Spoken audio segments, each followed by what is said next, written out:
The Dodge Charger is one of the most versatile sedans ever built. You literally see them everywhere, from police departments to rental car fleets to the guy that's showing up to Coffee and Cars with over 800 horsepower.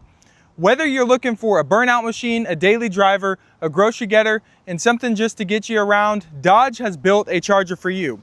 But the question is the Dodge Charger, specifically the 11 to 14 model here, a good first car for those who are just now starting out? So I bought my first Dodge Charger at 15 years old. It was a 2006 Dodge Charger RT with the Road and Track Performance Package. And then at 19 years old, I purchased this 2013 Dodge Charger SRT8. And several of my family members have also owned Dodge Chargers and its platform cousin, the Chrysler 300. So I believe that I've driven enough of these vehicles to really give you a good idea on whether they are a good car for your first one. So does the Dodge Charger make a good first car? Let's discuss.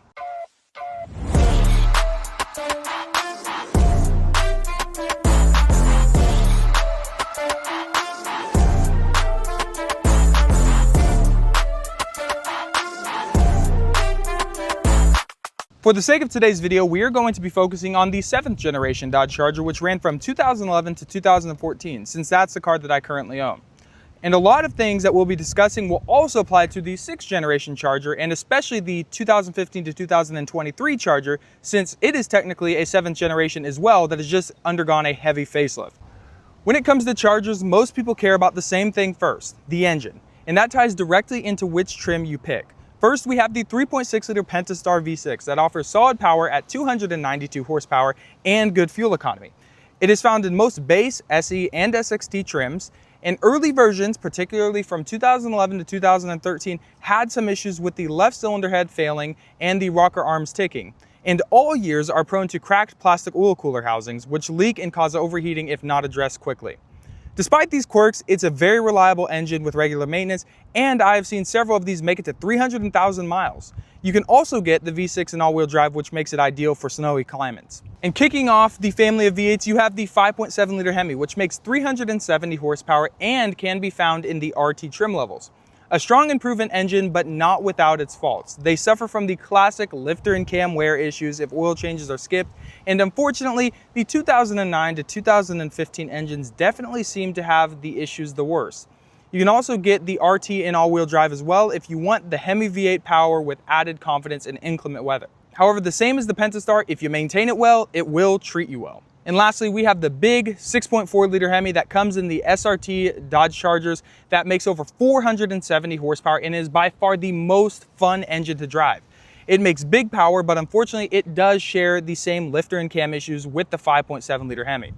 Premium fuel in this engine and regular oil changes are non-negotiable, and it is a great engine if it's cared for, but repairs can be pricey if you neglect them. The SRT8 itself isn't just about the engine. Dodge beefed up everything to handle the extra power. You get massive Brembo brakes, stiffer performance suspension with adaptive dampers, a limited slip differential, and heavy-duty cooling systems. Even the seats and steering wheel are sport-specific to keep you planted and in control. It's a full performance package, not just a big engine dropped into a base car. And moving on to the transmissions, most 2011 to 2014 Chargers come with the 5-speed NAG1 automatic, a tough and proven transmission based on older Mercedes-Benz designs that can handle power upgrades without breaking a sweat. In 2012, Dodge also introduced a new ZF 8-speed automatic in some of the V6 models. The 8-speed shifts quicker, improves fuel economy, and makes the car feel a lot more modern. So yeah, Dodge gave you a little bit of everything to choose from when it comes to the 7th generation Charger. And while power is obviously a huge factor in determining which 7th generation Charger you will purchase, another determining factor is how reliable is the vehicle, especially since this is going to be your first car. So the modern Dodge Charger returned to the market in 2006 and pretty much rode on the same chassis all the way up to 2023. Yes, there were a few changes here and there throughout the years and a major refresh in 2011. And this gave Dodge plenty of time to work out a lot of the quirks and issues that were common on these vehicles. However, as with any car, they were not without their faults, and there were some issues that will be common when it comes to the 7th generation Dodge Charger. First and foremost, the main issue you're going to be having to deal with is going to be tied to the maintenance of the vehicle and how well the previous owner took care of it. These cars can be very reliable if the previous owner did all the scheduled maintenance on it. However, considering that these are muscle cars, a lot of people bought them when they were new, they drove the absolute crap out of them, and this did not do any of the recommended or scheduled maintenance, and therefore the car has a lot more issues than usual.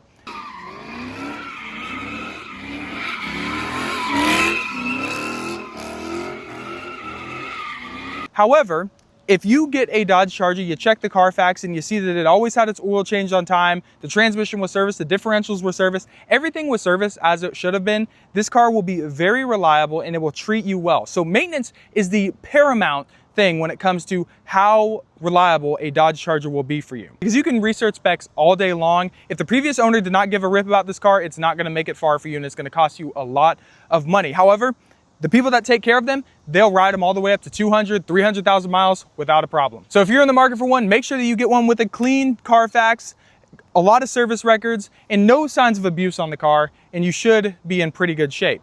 So besides that, a lot of the issues you're gonna be running into aren't anything significant because all of them are well documented and pretty much anybody knows how to work on these cars and fix them.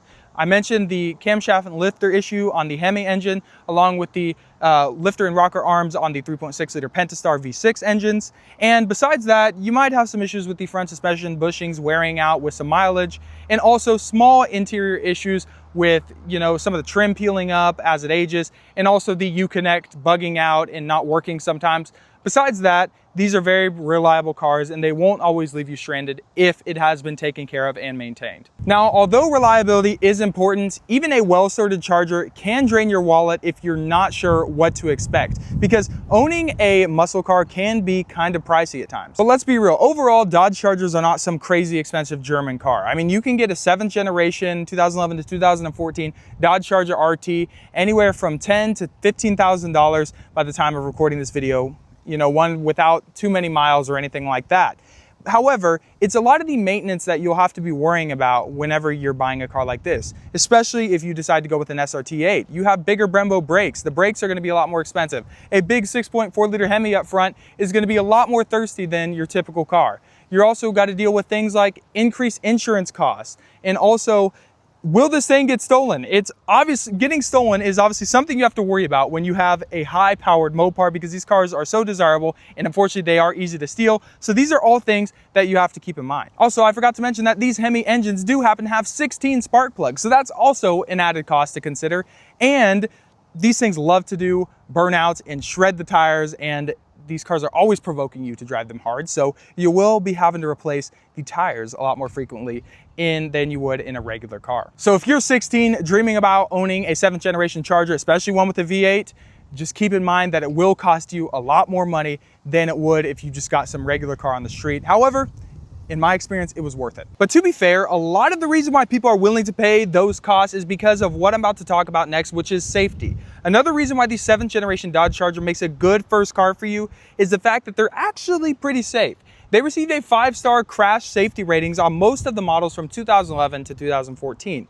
These cars have a big body, they have solid crumple zones, blind spot monitoring, rear cross traffic alert, front collision avoidance. That works well in keeping you safe and on the road. And speaking of what these cars can do, they are tons of fun to drive. Man.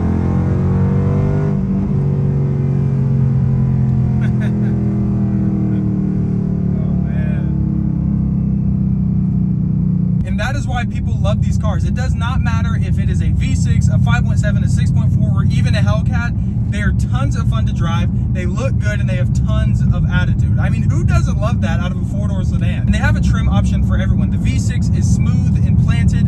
The 5.7 is great power for the money. And the 6.4 is performance in literally every single aspect. You just gotta love it. And while fun is a huge selling point, it's time to bring it all together for our final verdict. So should a 7th generation Dodge Charger be your first car? Here's the final verdict.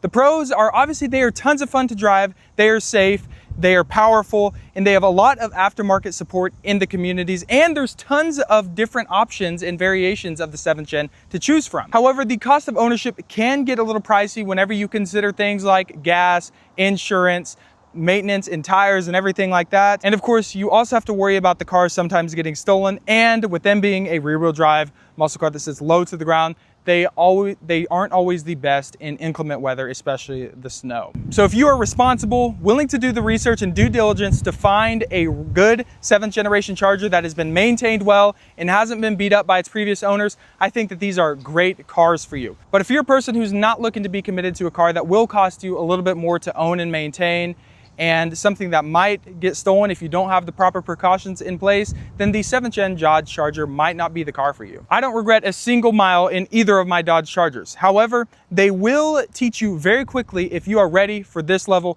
of responsibility or not. If you were thinking about getting one or already have, drop a comment down below and tell me what you're driving and what you like about it, what you don't, or just tell me a little random fact about it. I'm interested to hear what you have to say down in the comments. Thank you all for tuning in. Stay driven and stay safe.